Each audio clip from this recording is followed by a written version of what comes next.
Hi friends, ಎಲ್ಲರಿಗೂ ನಮಸ್ಕಾರ. ನೋಡಿ, ಇವತ್ತು ನಂದು ಆ್ಯಕ್ಟಿವಾ ಇದೆ. ಈ ಆ್ಯಕ್ಟಿವಾ ಏನು ಪ್ರಾಬ್ಲಮ್ ಆಗಿದೆ ಅಂದರೆ ಸೆಲ್ಫ್ ಮಾಡಿದ್ರೆ ಸೆಲ್ಫ್ ಆಗ್ತಿಲ್ಲ. ಬನ್ನಿ ಚೆಕ್ ಮಾಡೋಣ. ನೋಡಿ, ಇವಾಗ ಇದು ಗಾಡಿ ಆನ್ ಮಾಡಿದ್ದೀನಿ ನೋಡಿ ಕೀಲಿ. ಇವಾಗ ನೋಡಿ, ಇಲ್ಲಿ ಬ್ರೇಕ್ ಹಿಡ್ಕೊಂಡು ಸ್ಟಾರ್ಟ್ ಮಾಡಿದ್ರೆ ಸ್ಟಾರ್ಟ್ ಆಗ್ತಾಯಿಲ್ಲ. ಮತ್ತು ಇಲ್ಲಿ ನೋಡಿ ಹಾರನ್ನು ಸಣ್ಣದಾಗಿ ಸೌಂಡ್ ಬರ್ತಾಯಿದೆ ನೋಡಿ. ಆ ಥರ ಇವಾಗ ಈ ಸ್ವಿಚ್ಚು ಎರಡು ಚೇಂಜ್ ಮಾಡಬೇಕು. ಅದಕ್ಕೋಸ್ಕರ ನಾನು ಇಲ್ಲಿ 2 ಸ್ವಿಚ್ ತಂದಿದ್ದೀನಿ ನೋಡಿ. ಇದನ್ನ ಓಪನ್ ಮಾಡ್ಕೊತೀನಿ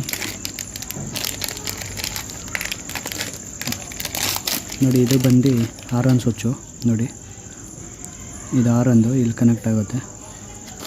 ಮತ್ತು ಇನ್ನೊಂದು ಸ್ವಿಚ್ ಇದೆ, ಇದು ಬಂದು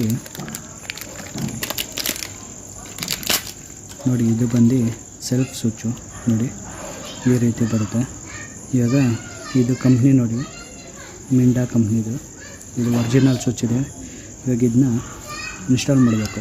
ಇವಾಗ ಅದನ್ನ ರಿಮೂವ್ ಮಾಡ್ಕೊಂಡು ಇದನ್ನ ಇನ್ಸ್ಟಾಲ್ ಮಾಡಬೇಕು. ಇವಾಗ ಅದನ್ನ ರಿಮೂವ್ ಮಾಡೋಣ ನೋಡಿ. ಇವಾಗ